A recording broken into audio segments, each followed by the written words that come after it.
છો guys? Good morning, જય ખોડિયાર, જય શ્રી કૃષ્ણ. સ્વાગત છે મારા વ્લોગમાં.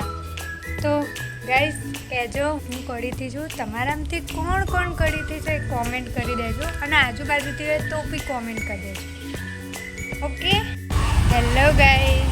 तो मैं तैयार हो गई थी बाहर जाने के लिए. हम जा रहे मोटन मेरली माना दर्शन करवा माटे.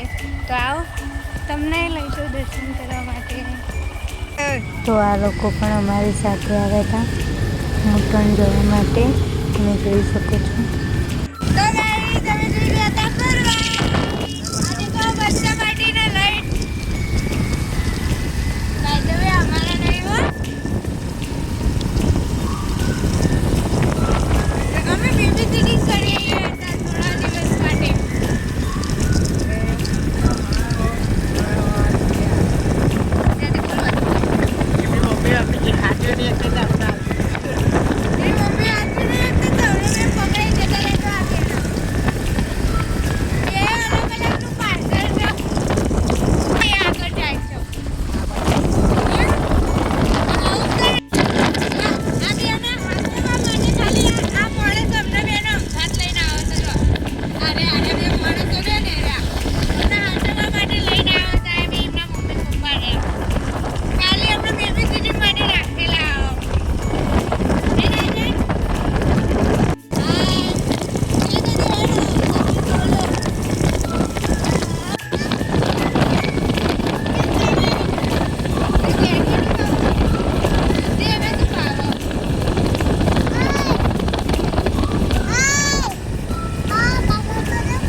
मारो मुझे.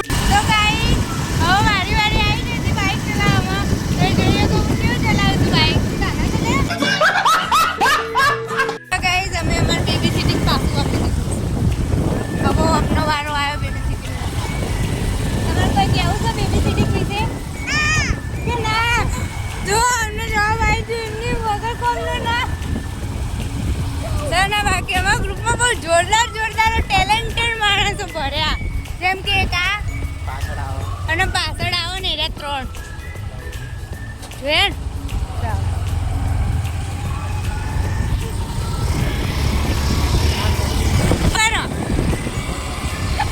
અમને જે હાલ 3 લોકો બતાવે ને એમાં શું થાય ખબર?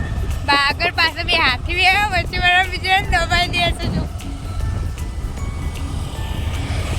આજુબાજુ બે જાડે વચ્ચે બિચારા. તો ગાઈઝ અમે પહોંચી ગયા હતા મેરલી માના મંદિરે. ચલો અમે તમને દર્શન કરાવું.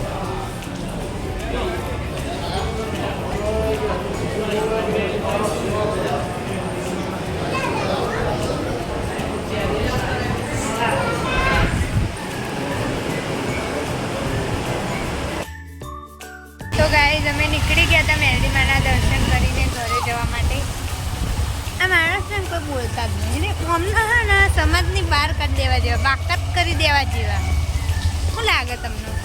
તમે કોમેન્ટમાં કહેજો કે અમને બાકાત કરવા જેવા. અને હા બીજી એક વાત, હું તમને આજનો એક સવાલ આપું છું, એ મને એનો જવાબ કોમેન્ટમાં કહેજો. કે ભેંસ હોય એ જન્મ તાણીના 2 પ્રકાર હોય, પાડો અને પાડી. તે મોટી થાય એટલે ખાલી એને ભેંસ જ શું કહેવામાં આવે. મને આનો જવાબ કોમેન્ટમાં આપજો. હા આજે હા. તો ગાઈસ અમે ઘરે આવી ગયા હતા અને આપણે કપડાં ચેન્જ કરી લીધા હતા. બસ હવે 7 વાગી ગયા છે. હવે આપણે ખાવા બાવાનું બનાવીશું. ચાલ.